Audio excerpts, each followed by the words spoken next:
Hello, in this video we're going to be looking at IP addressing in Microsoft Azure. IP addressing in Azure can be a bit of a minefield with different address types assigned by different services for different purposes. So we're going to look at some or if not all of the IP address types you might come across when provisioning your Microsoft Azure services. Now, to demo the IP addressing, I'm going to use two virtual machines. Here we've got test MGB1 and test MGB2, and each of these virtual machines sits inside a different cloud service. Now we're going to start off by looking at one of the most useful IP addresses, which is the virtual IP address that's assigned to a cloud service. So in the Azure portal, we're going to select cloud services, and I've got a cloud service here called test MGB2, and we'll take a look at that and go to dashboard. So over on the right hand side here, if we scroll down, we can see what's called the public virtual IP address, or VIP. This public virtual IP address is assigned to the cloud service by Microsoft, and it's one of their external IP addresses associated at their data center. Now we use this VIP address to access endpoints.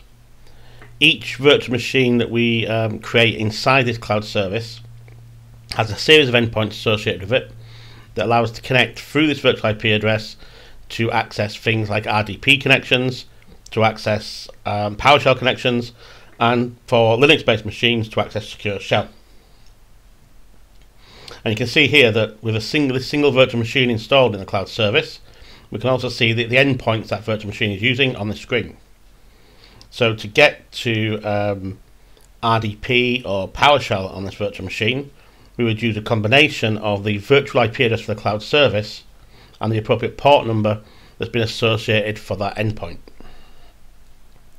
Now, this public virtual IP address can change. If you have a cloud service with a set of virtual machines inside there and you power off the cloud service, then the virtual machine IP address, the virtual IP address, the VIP, will be lost. When you then power back on one of your virtual machines, the virtual IP address might be the same, but chances are you'll be assigned a different virtual IP address from the pool of IP addresses that Microsoft can use.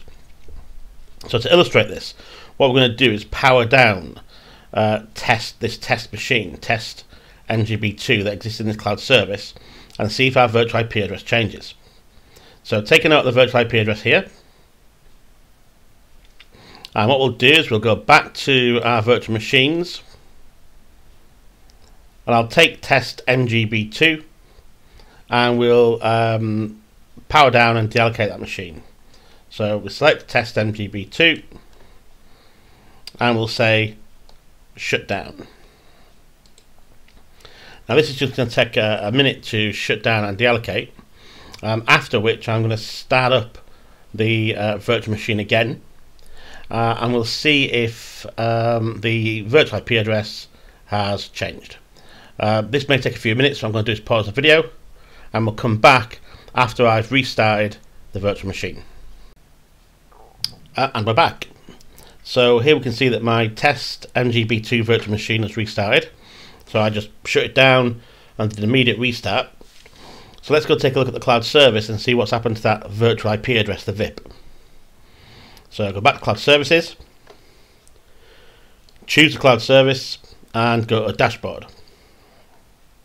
If I scroll down and over the right hand side again, take a look at the VIP, then you'll notice the virtual IP address has changed. When we've restarted our virtual machine, it's restarted the cloud service that it sits inside, and the cloud service has just been allocated the next available virtual IP address from the pool at Microsoft Data Center. Now, every virtual machine that sits inside this cloud service uses the same virtual IP address, but different endpoint port numbers to access their RDP and their PowerShell services. Now, it may not be an issue if the virtual IP address changes, but it might be.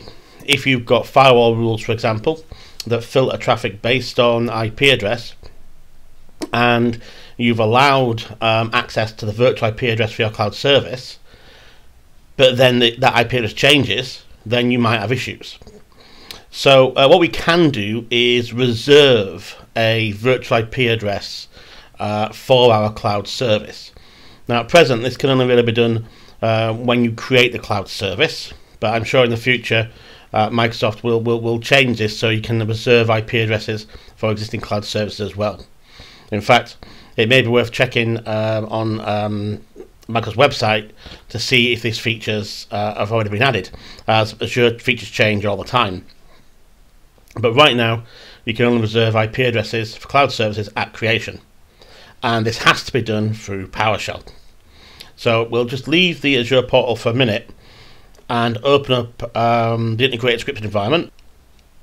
So here in ISE, I've got a little script, not a very complicated one, but it does the job, that creates a cloud service with a virtual machine, but also, crucially for us, reserves a virtual IP address as well. Now, we can't actually choose which virtual IP address our cloud service will use. These are still assigned by Microsoft from their pool of VIP addresses. So what we have to do is sort of tell Microsoft we want a reserved address, and we give labels and names that we can use to reference that address in the future. So you can see in line 1 here, we've got the new -Azure reserved IP address commandlet that allows us to specify a name and label for our reserved IP address and a location that we want to grab the IP address from, and we want to use IP address in. So in my case, West Europe. Now this tells Microsoft that I want a reserved virtual IP address, and they will allocate one from their pool. And what I need to do now is assign that virtual IP address to a service, a cloud service. So the rest of this script here is creating that cloud service and an associated virtual machine. So we have variables that identify the cloud service name, admin name and password, the location for the new cloud service, which you notice matches the location for my reserved IP address. Then the size and name of the image I want to use, so size of machine and name of image. And also in this example, I'm adding the virtual machines to a virtual network that I've already configured. We then use these variables when creating the new Azure Cloud Service and VM. And notice in the bottom line, as part of the new Azure Virtual Machine command, we include the -reserved IP name, and we reference the virtual IP address name we created previously. Now if we just scroll to the right, you can see the rest of this script. In fact, what we'll do here is just split these lines up so we can see the script a little bit better. So we can see everything on one page now. Now, if you follow this script through word for word, you might run into errors. So, for example, I have got a virtual network called DevNet2. You might not. Right now, these images exist, but they may not when you run this script. So, customize this script to suit your own environments. But the crucial thing to take away from this is that we have to create the name and label for the virtual IP address first, and then when creating a cloud service, we can reference the reserved IP address name. Now I've done this. This cloud service, once it's created, whether virtual machines are started or not, whether they're deallocated or just stopped, doesn't matter. The VIP will stay the same, which makes it easier when creating things like firewall rules and referencing this cloud service and other security devices. Makes it easier now to maintain those connections. So that's the virtual IP address, the VIP. Let's take a look now inside one of my virtual machines and have a look at the virtual machine IP addressing. So here we are connecting to one of my virtual machines, test MGB2.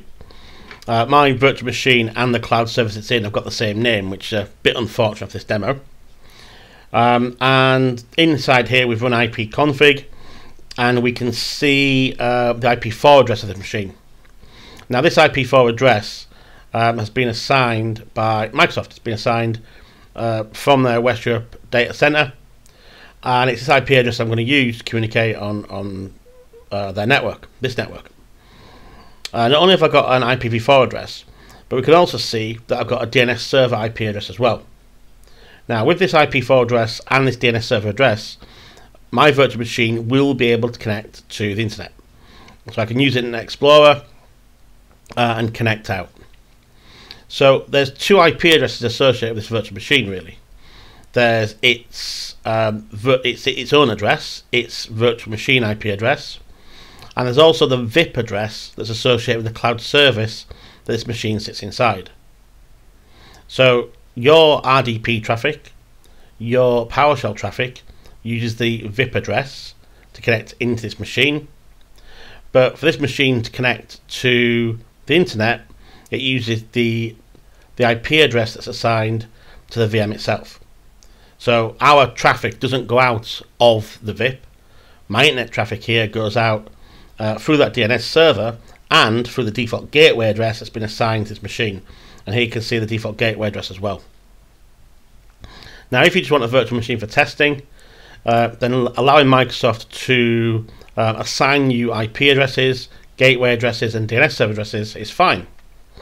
But if you want to add multiple machines and you want them to talk to each other, communicate with each other in a predictable way, if you want to connect those machines back to your on-premise environment, for example, then you'll need to create VNets. If we leave this screen and leave this virtual machine and its Microsoft assigned addresses and go back to the Azure portal. So back in the Azure portal, I've got a virtual machine called test MGB1.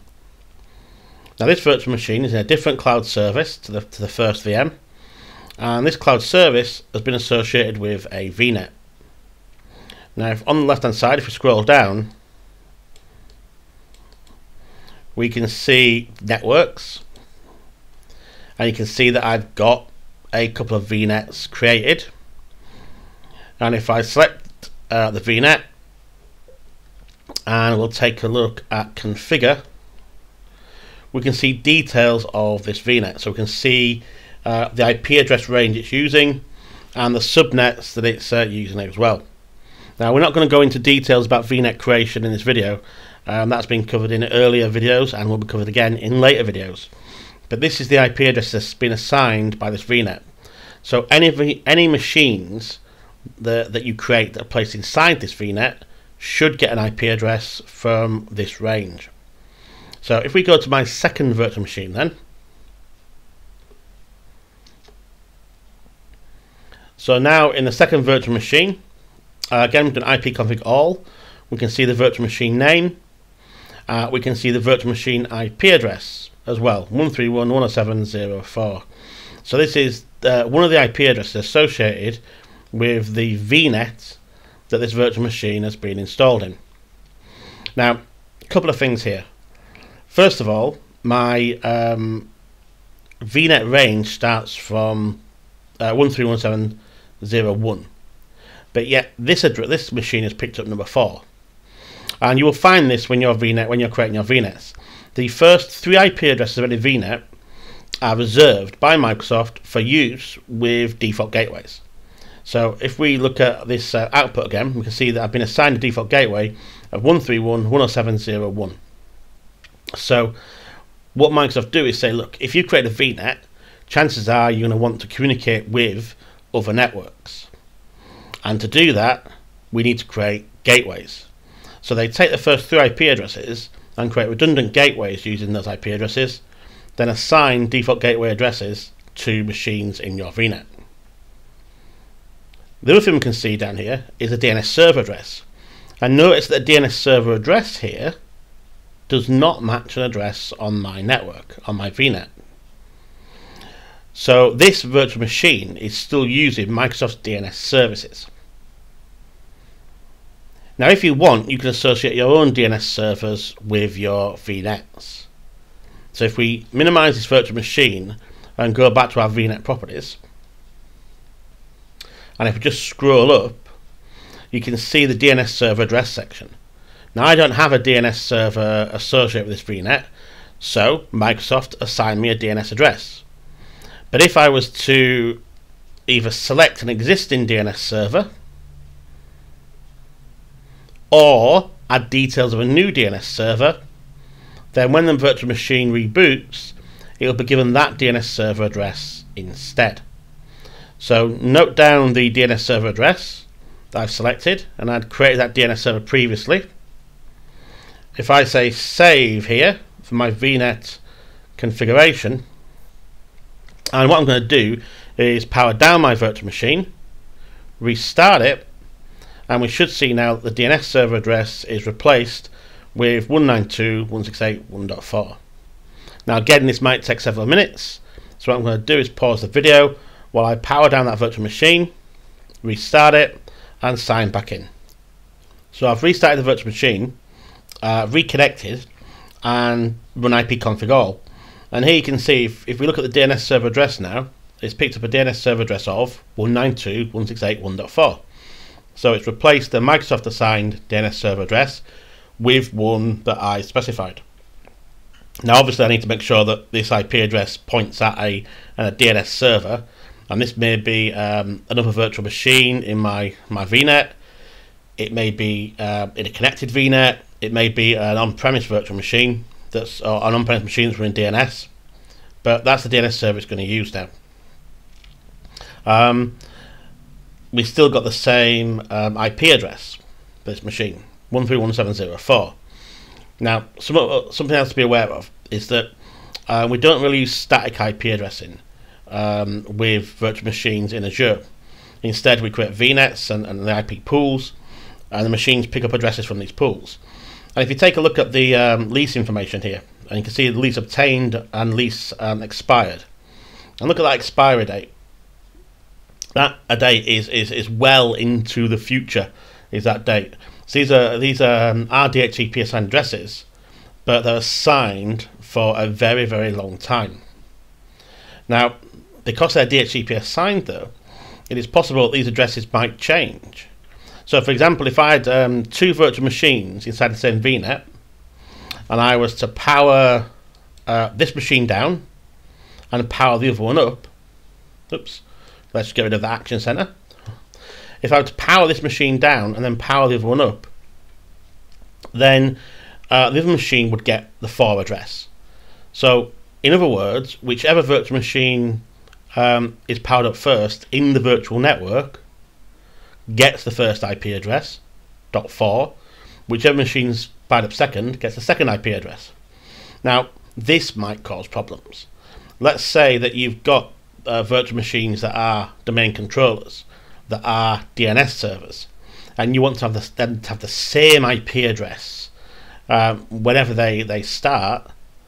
Then it's an issue if another machine has already taken that address.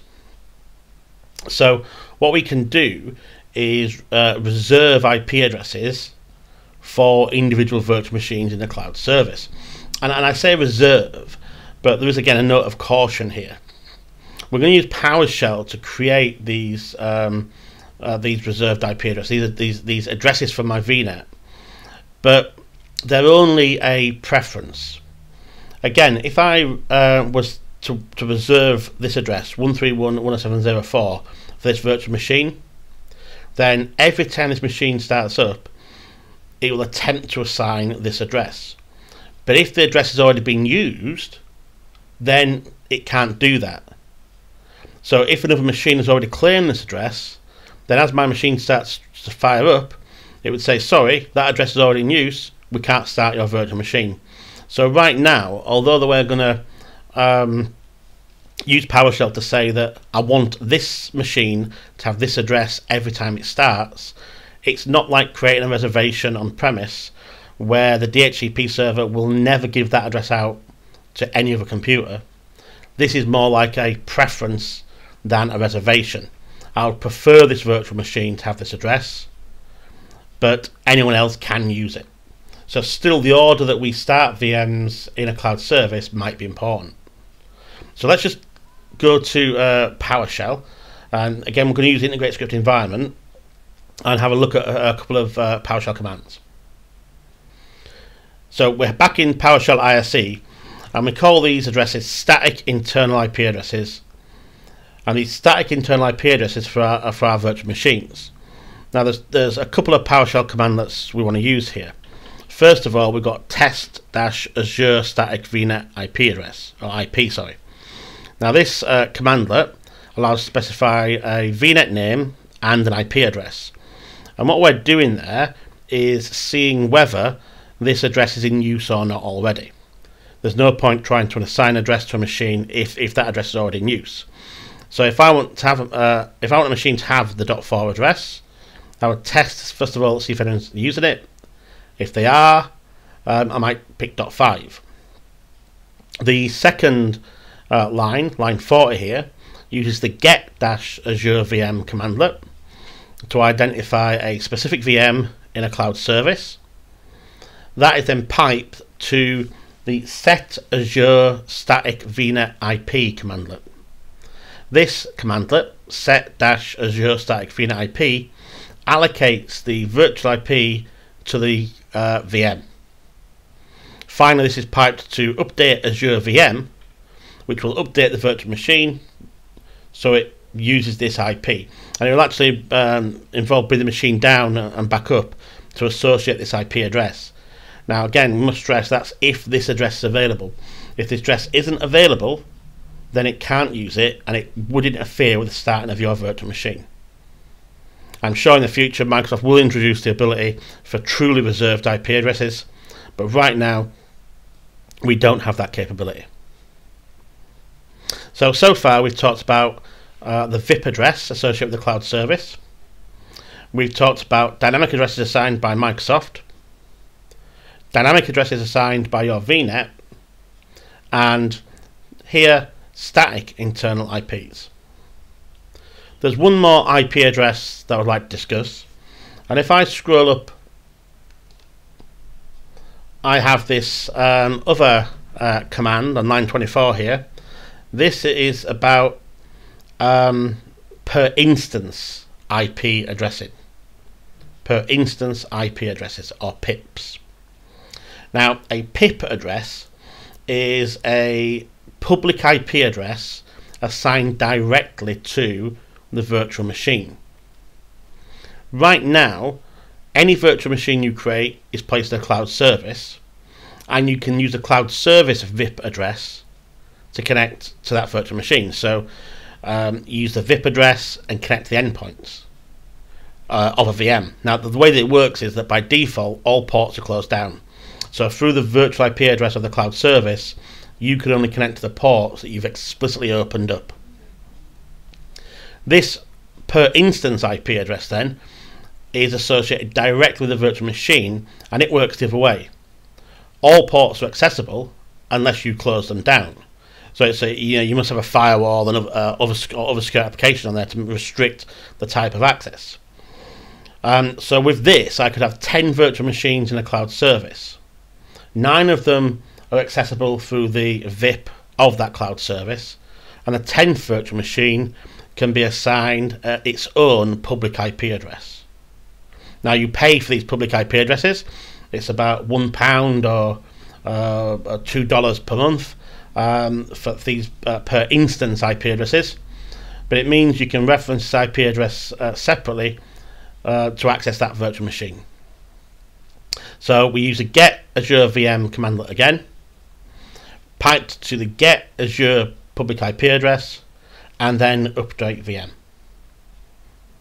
So in this video we have talked about VIP addresses associated with cloud services, dynamically assigned addresses given by Microsoft to your virtual machines, dynamically assigned addresses given by your VNets.